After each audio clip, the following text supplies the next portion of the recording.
ত্রয়োদশ জাতীয় সংসদ নির্বাচনের প্রচারণা শেষ হচ্ছে মঙ্গলবার সকালে। মাঠের মাইক, পোস্টার আর সমাবেশের আনুষ্ঠানিকতা থেমে গেলেও থেমে থাকছে না প্রচার। বরং ঠিক এই সময় থেকে নির্বাচনী লড়াইয়ের কেন্দ্রবিন্দু হয়ে উঠছে অনলাইন দুনিয়া। বিশেষজ্ঞরা বলছেন, প্রচার বন্ধের পরের সময়টি সবচেয়ে ঝুঁকিপূর্ণ, কারণ বাড়তে পারে অপতথ্য, গুজব এবং প্রযুক্তি নির্ভর ডিফেক কন্টেন্টের প্রবাহ। গত কয়েক মাসে দেখেছি যে নির্বাচন যত এগিয়ে আসছিল তত হচ্ছে যে রাজনৈতিক ডিসইনফরমেশন এটা কিন্তু ক্রমাগত হচ্ছে আমরা বাড়তে দেখেছি অন্য যে কোনো সময়ের চেয়ে।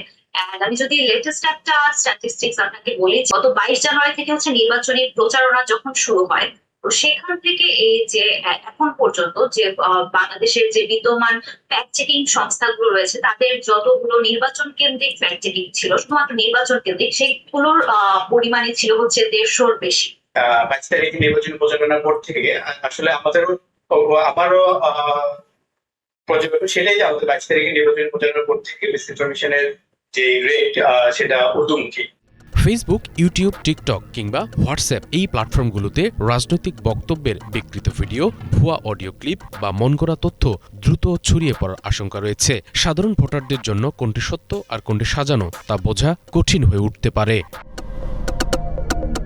ডিফেক্ট প্রযুক্তির ব্যবহার এই ঝুঁকিকে আরও বাড়িয়ে দিয়েছে। কৃত্রিম বুদ্ধিমত্তার সাহায্যে তৈরি এসব ভিডিওতে দেখা যায় কোনো প্রার্থী বা রাজনৈতিক নেতাকে এমন কথা বলতে বা করতে যা তিনি আদৌ বলেননি বা করেননি। অল্প সময়ের মধ্যে এসব কন্টেন্ট ভাইরাল হয়ে ভোটারদের মনে বিভ্রান্তি তৈরি করতে পারে।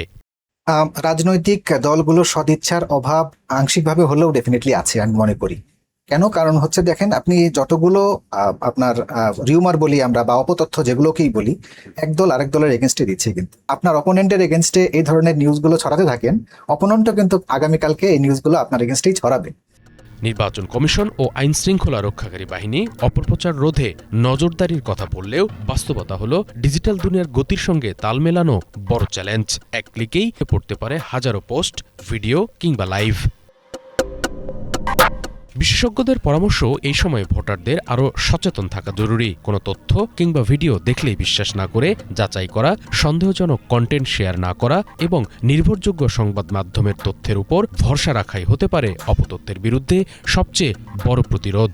তো আমাদের দেশে যেটা হচ্ছে, কোনো কিছু যখন আসছে আমরা আসলে ওই সোর্সগুলি আসলে আমরা কোনো সময় ফাইন্ড করার চেষ্টা করি না।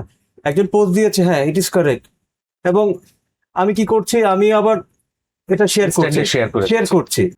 মাঠের প্রচার থেমে গেলেও নির্বাচনকে ঘিরে অনলাইন যুদ্ধ শুরু হচ্ছে মঙ্গলবার সকাল থেকেই। এই যুদ্ধের অস্ত্র আর পোস্টার নয়, বরং অস্ত্র হচ্ছে তথ্য, ভিডিও আর অ্যালগোরিদম। গণতন্ত্রের এই পরীক্ষায় অপতথ্যের কাছে হার মানলে ক্ষতিটা সবার। শুভ ইসলাম, বাংলাভিশন, ঢাকা।